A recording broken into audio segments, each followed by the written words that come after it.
Assalamualaikum warahmatullahi wabarakatuh, sahabat kalian yang berbahagia. Kita mungkin akan terus bertemu dengan narasi atau isu, wacana atau apapun lah ya. Tapi yang terpenting sebenarnya sebagai rakyat biasa, sebagai individu, kita kan tentu butuh dengan kepastian secara ekonomi yang kemudian dapat menunjang pendidikan dan kesehatan kita semua. Dan biasanya apa yang menjadi kebutuhan rakyat secara umum itu tidak menjadi perhatian serius, baik itu pemerintah sendiri terutama ya. Ini menandakan bahwa memang rakyat Indonesia harus betul-betul mencari dan menemukan jalan bagaimana bisa survive. Mau nggak mau, nggak ada yang bisa kita andalkan ya. Pemerintah itu cenderung sibuk dengan ya apa yang menjadi agenda mereka, yang cenderung itu biasanya tidak mewakili ataupun memperjuangkan aspirasi dari rakyat kecil. Dalam konteks ini, mau tidak mau kita harus cerdas. Bagaimana cara cerdas itu? Ini yang kemudian penting sekali untuk kita perhatikan agar kita tidak terseret pada wacana-wacana yang secara langsung tidak memberi dampak apapun dalam kehidupan kita.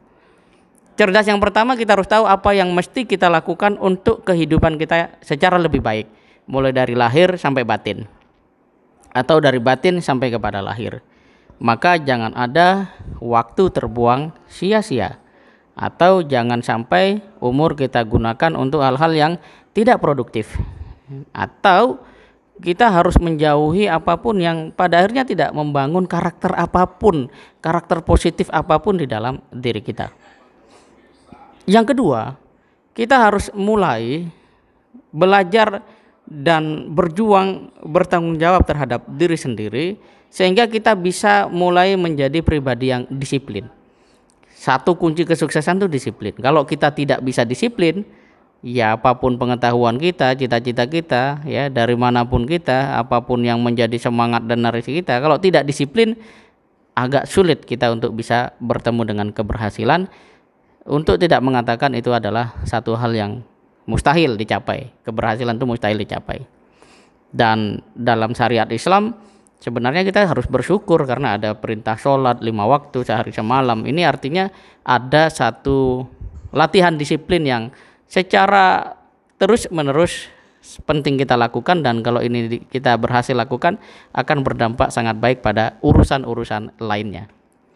Yang ketiga, kita harus memiliki teman, kolega atau komunitas yang secara langsung membangun produktivitas kita sebagai seorang pemuda, pelajar, mahasiswa, atau mungkin juga ibu rumah tangga. Apa yang secara langsung dapat berkontribusi terhadap peningkatan kualitas kita sehingga kita dalam kehidupan dapat terus menerus menyikapi apapun secara bijaksana juga bijaksini. Dan yang keempat adalah berdoa, ibadah yang telah Allah tetapkan mulai dari zikir, baca Quran, sholat, ya, sholat berjamaah, kemudian berhimpun dengan orang-orang yang soleh, merupakan satu hal yang harus kita lakukan pada saat yang sama. Ini yang terakhir dan ini adalah buahnya.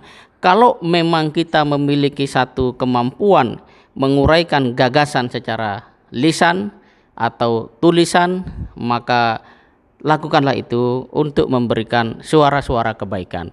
Ada yang mendengar alhamdulillah, tidak juga tidak masalah, toh Allah sudah melihat bahwa dalam kehidupan ini kita telah berbuat yang seharusnya kita sampaikan dalam kehidupan ini. Wa kafa billahi syahida, cukuplah Allah sebagai saksi bahwa kita punya komitmen, kita punya semangat, kita punya kedisiplinan terus ya mengajak, menyuarakan, menasihatkan kebenaran walaupun seluruh dunia, seluruh alam atau tepatnya seluruh manusia itu tidak menyadari, tidak memahami, tidak mendengarnya. Tapi yakinlah sesuatu yang dilakukan atas dasar iman kemudian dipupuk dengan kesungguhan, pada akhirnya Allah akan berikan jalan untuk kemudian gagasan-gagasan itu hidup di alam kenyataan di masa yang akan datang.